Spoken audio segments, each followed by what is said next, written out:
اور وہ ایک ہی میٹنگ نظامی صاحب آپ کو سن کے حیرت ہوگی کہ بجٹ سے 2 روز پہلے ہوئی تھی. تو اگر آئین کی اسپرٹ کو سمجھا ہی نہیں جائے اور جو ایکسرسائز آئین میں درج ہے وہ اسی طریقے سے کی ہی نہیں جائے گی تو کس طریقے سے بجٹ میکنگ ہو رہی ہوگی؟ مطلب آج شازیہ صاحبہ کہ ہم سے نہیں لیے کوئی ریکمنڈیشن, آپ تو ہماری جماعت سے جی, ایک تو آپ پوائنٹ آؤٹ کر رہی ہیں کہ نیشنل اکنامک کونسل کی میٹنگ نہیں ہو رہی, دوسرا جو ہے یہ بتا دیں اگر آپ کی سجیشنز کو نہ مانا گیا تو پیپلز پارٹی کیا کرے گی؟ کیا اپوزیشن لیڈر اور نون لیگ یا دیگر جو جماعتیں ہیں ان کے ساتھ مل کے اپنا تحفظات کا اظہار کرے گی, مزاحمت کرے گی, یا پیپلز پارٹی اس بجٹ کو منظور کروانے میں انڈائریکٹلی حکومت کا ساتھ دے گی؟ دیکھیں, ہم نے تو جب سے یہ حکومت آئی ہے ان کے بجٹ میں کوئی ایسی چیز نہیں دیکھی جس کو کہ ہم کسی بھی قسم کی منظوری دے سکیں.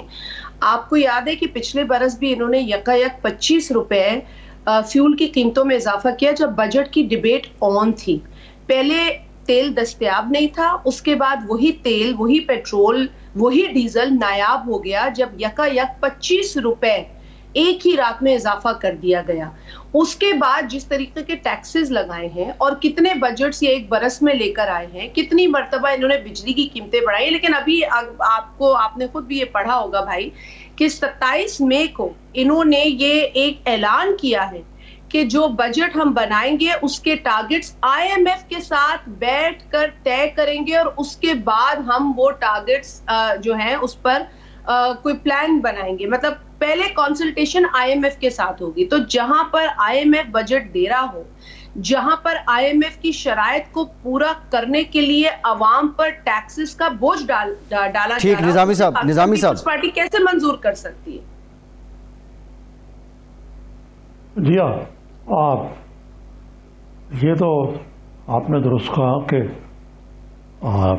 لیکن یہ جو IMF کا معاملہ ہے, IMF سے تو میری اطلاع کے مطابق تو اس وقت بھی IMF سے مذاکرات ہو رہے ہیں حکومت کے, اور جب تک کہ مذاکرات جو ہیں یہ کامیابی سے مکنار نہیں ہوتے, بجٹ جو ہے یہ سامنے نہیں آئے گا.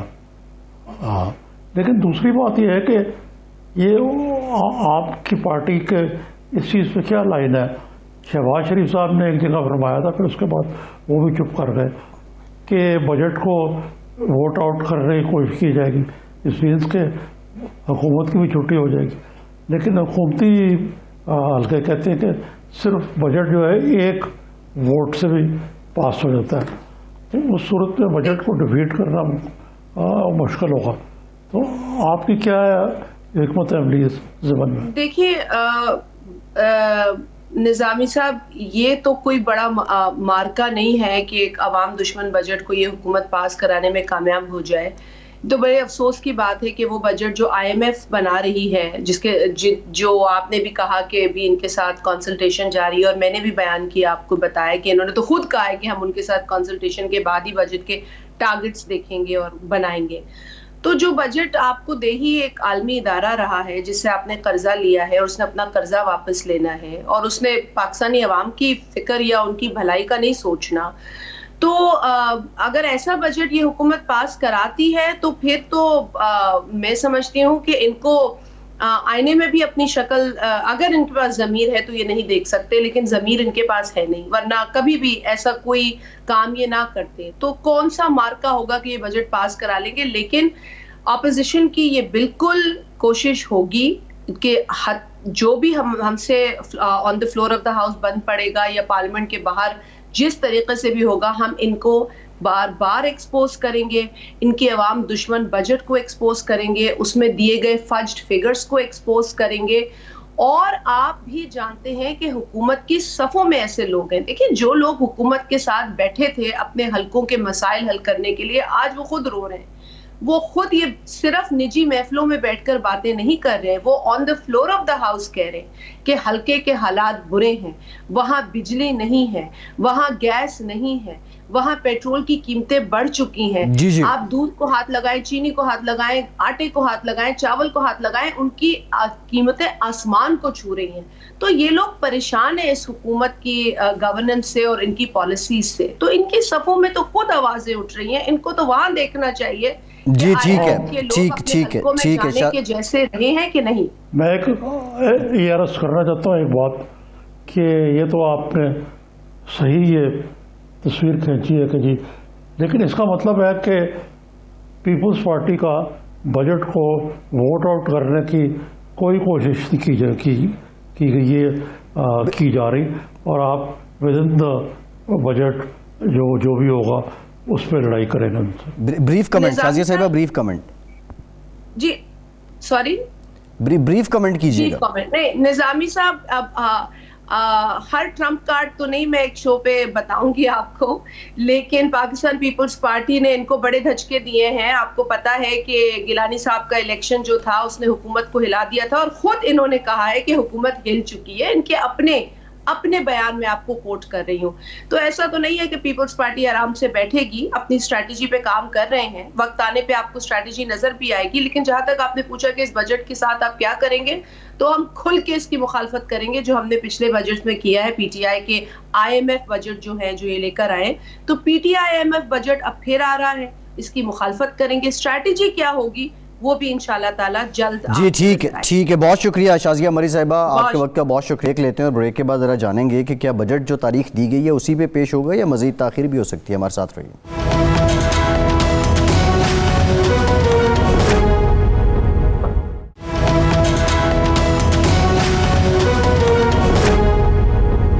بریک کے بعد ایک بار پھر سے پروگرام میں آپ کو ویلکم کرتے ہیں. نظامی صاحب، آپ نے بریک سے پہلے ایک ہنٹ کروایا تھا کہ بجٹ جو ہے وہ کچھ مزید تاخیر بھی اس میں ہو سکتی ہے، اور آپ کی اطلاع کے مطابق IMF کے ساتھ کچھ مذاکرات چل رہے ہیں. ذرا آپ کچھ تفصیل اس کی فراہم کر دیں، کتنا ٹائم اور لگے گا یہ معاملات سیٹل ہونے میں؟ نہیں، یہ تو 11 تاریخ تک ڈیڈ لائن ہے، اصولی طور پر ہو جانا چاہیے. حکومت پاکستان نے خاصی لابنگ کی ہے ضمن میں، اور ہمارے وزیر خزانہ بھی اس حوالے سے فعال ہے کہ انہوں نے جو ٹاپ مینجمنٹ ہے IMF کی، ان سے بھی بات کی ہے اس حوالے سے کہ یہ جو ہم نے رعایات مانگی ہیں وہ ہمیں دی جائے. بالخصوص یہ پوسٹ کووڈ ایٹماسفیئر میں بڑا مشکل ہے. یہ IMF کی جو سخت شرائط، جو ایک الزام تھا یہ ڈاکٹر حفیظ شیخ پہ کہ انہوں نے سخت شرائط کیوں تسلیم کر لی. یہ اس میں مصیبت یہ ہے کہ IMF کی بلیک میلنگ کہہ لیں یا کہہ لیں، یہ اب فرنٹ لوڈڈ ہوتے ہیں پروگرام، کہ پہلے آپ ان کی شرائط جو ہے اس پر دستخط کریں گے، پھر آپ کو پیسے ملیں گے. تو دوسری ٹرانچ جو ہے اس کے بغیر تو بجٹ ہی کوئی نہیں ہے. باقی آپ کو یہ اور کوئی بجٹ کے بارے میں پوچھنا چاہیں تو؟ جی میں نظامی صاحب، آپ نے شوکت ترین صاحب کا ذکر کیا. انہوں نے اپنی ایک سٹیٹمنٹ دی تھی کہ سیاسی قیمت جو ہے وہ چکانی پڑ رہی ہے یا پڑ سکتی ہے، اور وہ بظاہر IMF کی شرائط جو ہیں ان کو عوام تک ٹرانسفر کرنے میں کچھ رضامند بھی نہیں تھے. وہ کامیاب ہو جائیں گی کہ وہ IMF سے کچھ نہ کچھ رعایت لے سکیں؟ میرا خیال ہے یقیناً ہو جائیں گے. وہ پہلے بھی انہوں نے کامیاب ایک IMF کا پروگرام مکمل کیا اور نیگوشیٹ بھی انہوں نے کیا. ان میں یہ صلاحیت ہے. اور وہ حفیظ صاحب پہ تو یہ اسٹگما بھی تھا کہ وہ یہ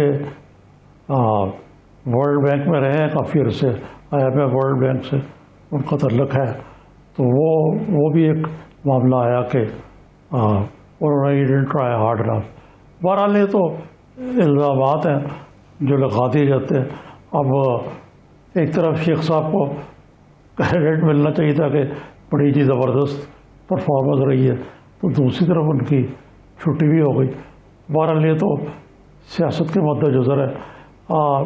لیکن ایک بجٹ کے حوالے سے ایک اچھی خبر بھی آپ کو میں سناؤں کہ اس وقت پچھلے سال یہ درست فرمایا غالباً محترمہ شازیہ نے کہ پچھلے سال کوئی حکومت نے تنخواہوں میں اضافہ نہیں کیا سرکاری ملازمین.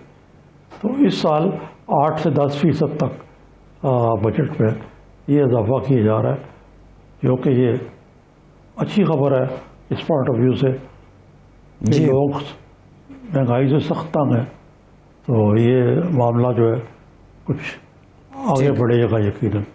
ٹھیک 8 سے 10% آپ کہہ رہے ہیں کہ تنخواہوں میں اضافہ کیا جائے گا. اچھا نظامی صاحب ایک اور معاملہ ہے ویکسینیشن کو لے کے. NCOC کہہ رہا ہے کہ 79 لاکھ لوگوں کو ویکسینیشن پاکستان میں لگ چکی ہے.